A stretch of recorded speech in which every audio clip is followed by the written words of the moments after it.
বিসমিল্লাহির রহমানির রহিম। SC math solution থেকে আবারও চলে এসেছি আমি মোহাম্মদ সামিউল পারভেজ। আজকে আমরা যে বিষয়টি আলোচনা করব সেটি হচ্ছে অনুশীলনী 3.1 এর 2 নম্বরের ক, সরল করো। আমরা জানি সরল মানে তো সহজ, তাহলে আমরা সহজ নিয়মে করার চেষ্টা করি। চলুন আমরা প্র্যাকটিক্যালি প্রশ্নটি সমাধান করি। এটি হচ্ছে অনুশীলনী 3.1 এর 2 নম্বর অঙ্ক হচ্ছে সরল করো।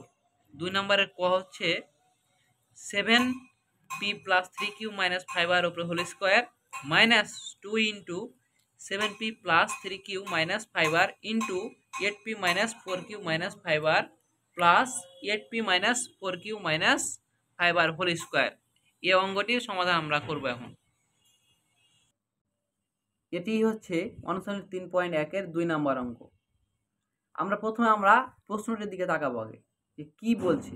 এখানে দেখতে পাচ্ছি যে একটা স্কোয়ার আছে, স্কোয়ারের যে ব্র্যাকেট আছে স্কোয়ারের নিচে, সেই ব্র্যাকেটের মান দেখবো আমরা এগুলোর সাথে কোনটা মিলছে।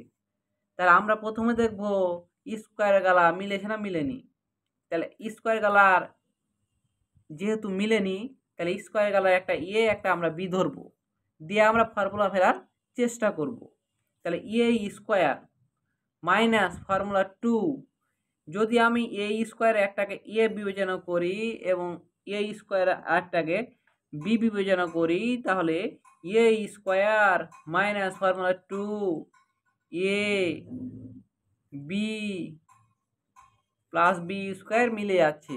সেহেতু এর আগে আমরা সূত্র করছি বর্গনির্ণয়ে যে মাইনাস বি হোল স্কোয়ার সমান square minus 2 b plus b square. তখন আমাদের এখানিক দেওয়া ছিল, এখানিক নির্ণয় করেছি, অর্থাৎ বাম দিক দেওয়া ছিল, ডান দিক নির্ণয় করেছি। কিন্তু এখন আমরা দেখতে পাচ্ছি যে ডান দিক দেওয়া আছে, বাম দিকে আমাদের আনতে হবে বা বাম দিকে রূপান্তর করতে হবে। চলুন আমরা রূপান্তর করি। তাহলে আমরা দেখতে পাচ্ছি যেহেতু ফর্মুলা পুরাই পড়ে গেছে, যেহেতু square minus formula 2 b plus b square, তাহলে আমরা ফেলতে পারি যে মাইনাস বি হোল স্কোয়ার। তাহলে আমরা মনে মনে বলবো কিন্তু যেটাকে বিবেচনা করছি সেটা লিখবো। তাহলে 7p + 3q - 5r, এটাকে যেহেতু ধরেছি, তাহলে ফর্মুলা 2 এর আগে যদি মাইনাস থাকে তাহলে minus b whole square minus b মানে যেটাকে বি বিবেচনা করছি সেটা আমরা বসাবো 4q - 5r। তাহলে মাইনাস বি, তাহলে square minus 2ab plus b square সমান হচ্ছে মাইনাস বি হোল স্কোয়ার। তাহলে সম্পূর্ণটা ঘেরা হোল স্কোয়ার। এখন তৃতীয় লাইন করি আমরা জানি সরলের নিয়ম হচ্ছে আগে প্রথম ব্র্যাকেট, তারপর দ্বিতীয় ব্র্যাকেট, তারপর তৃতীয় ব্র্যাকেট। তাহলে আমরা প্রথম ব্র্যাকেটের কাজ আগে করব।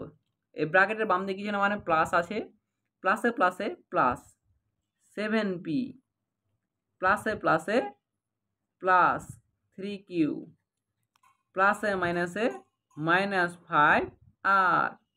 এখানে আমরা দেখতে পাচ্ছি যে মাইনাস আছে, মাইনাস থাকলে যেহেতু চিহ্নের চেঞ্জ হয়, তাহলে আমরা বিপরীত চিহ্নওয়ালা বসিয়ে দিব দ্বিতীয় ব্র্যাকেটে। আর যদি তাও না করি তাহলে আমরা আবার গুণ করব যে মাইনাসে প্লাসে মাইনাস, মাইনাসে মাইনাসে প্লাস, মাইনাসে মাইনাসে প্লাস 5r। সম্পূর্ণটা ঘেরে হোল স্কোয়ার ছিল, হোল স্কোয়ার বসিয়ে দিলাম আমরা। এখন আমরা দেখবো যোগ বিয়োগ করা যাচ্ছে কিনা। যেটা কাটবে ওটা আমরা কেটে দেবো যদি যোগ বিয়োগ করা না যায়। এখন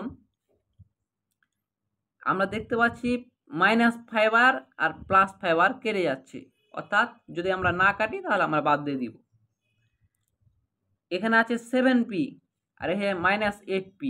তাহলে বড়টার চিহ্ন যোগ বিয়োগের সময় যদি চিহ্ন বিপরীতধর্মী হয় তাহলে বড়টার চিহ্ন বসিয়ে দিব, তাই বড়টা থেকে ছোটটা বাদ দিয়ে দিব।